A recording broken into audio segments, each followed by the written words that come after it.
नमस्कार दोस्तों, कार्तिक मास स्पेशल में पंच भीकम की कथा।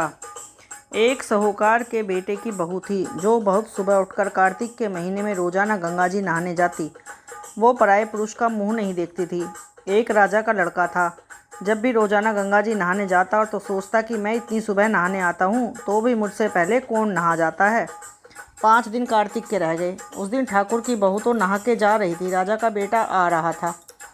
आवाज़ सुनकर वह जल्दी जल्दी जाने लगी तो उसकी माला और मोचड़ी टूट गई। राजा आया। माला मोचड़ी इतनी सुंदर है तो इसे पहनने वाली कितनी सुंदर होगी। सारी नगरी में राजा ने ढिंडोरा पिटवा दिया कि जिसकी यह माला मोचड़ी है वह मेरे पास 5 दिन आएगी, तब मैं उसकी माला मोचड़ी दूंगा। साहूकार के बेटे की बहू ने कहलवा दिया कि मैं 5 दिन आऊंगी, पर किसी को साग भरने के लिए बैठा दियो। राजा गंगा जी पर बिछावन करे।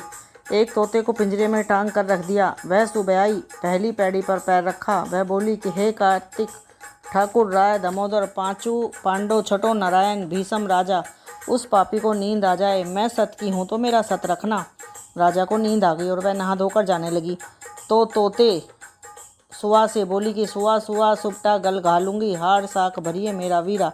सुआ बोला कि कोई वीर भी साख भरा करता है। जब वह बोली कि सुआ सुआ सुबटा पग घालूंगी, नेवर साख भरियो मेरा देवर। सुआ ने कहा अच्छा भाभी, मैं साख भरूंगा। तो वह कहकर चली गई। राजा हड़बड़ाकर उठा। सुआ से पूछा कि सुआ सुआ वह आई थी, कैसी थी? सुआ बोला आभा की बिजली सी, होली किसी झल, केले किसी कामनी, गुलाब के सा रंग। राजा ने सोचा कल मैं अपनी उंगली चीर के बैठ जाऊंगा तो नींद नहीं आएगी। दूसरे दिन उंगली चीर के बैठ गया। वह आई, उसने वैसी ही प्रार्थना करी।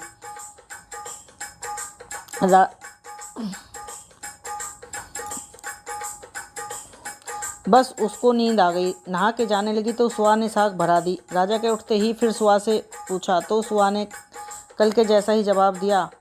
उसने सोचा अब तो मैं आँख में मिर्च डालकर बैठ जाऊंगा। तीसरे दिन आँख में मिर्च डालकर बैठ गया।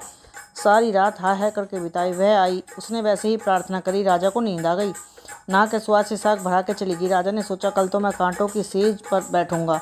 चौथे दिन वह कांटों की सेज पर हाय हाय करता रहा। जब वह आई तो उसको नींद आ गई। वह प्रार्थना करके नहा के सुआ से साग भरा के चली गई। 5वें दिन राजा आग जलाकर उसकी राख पर बैठ गया। वह उस दिन भी प्रार्थना करती आई और आज भी मेरा सत राख लियो। राजा को नींद आ गई। उसने सुआ से साग भरा लिया और कहा कि उस पापी से कह दियो मेरे 5 दिन पूरे हो गए हैं, अब मेरा माला मोचड़ी मेरे घर भेज देगा। राजा ने उठते ही सुआ से पूछा कि वह आई थी क्या? सुआ बोला आई थी, अपनी माला मोचड़ी मंगाई है। थोड़े दिन बाद राजा के कोढ़ निकल आया। त्राई त्राई पुकारने लगा। ब्राह्मण को बुलाकर पूछा कि सारे शरीर में जलन कैसे लग गई। ब्राह्मण बोला यह कोई पतिव्रता स्त्री का पाप धरा है जिससे हाय लगी है। राजा ने पूछा अब यह कैसे ठीक होगा? ब्राह्मण बोला कि उसको तुम धर्म की बहन बनाओ, उसके नहाए हुए जल से नहाओगे तो तुम्हारा जलन कोढ़ ठीक होगा। राजा माला मोचड़ी लेकर उसके घर गया और साहूकार से बोला कि ये तेरी बहू गंगा जी पर भूल गई थी, ये उसे दे दो और कह देना कि अपने नहाए हुए जल से मुझे नहला दे। साहूकार बोला कि वह तो पराये पुरुष का मुंह नहीं देखती, तू इस नाली के नीचे बैठ जा, वह नहाएगी तो तेरे ऊपर पानी पड़ जाएगा। राजा नाली के नीचे बैठ गया। वह नहाया हुआ जल उसके ऊपर गिरने से उसकी काया कंचन सी हो गई। हे पंच भीकम देवता, जैसे साहूकार की बहू का सत रखा वैसे सबका सत रखना। बोलिए पंच भीकम की जय। बोलिए कार्तिक महाराज की जय। बोलो राय दामोदर की जय। बोले कार्तिक के ठाकुर राय दामोदर, पांचों पांडव, छठो नारायण की जय। बोलिए विष्णु भगवान की जय।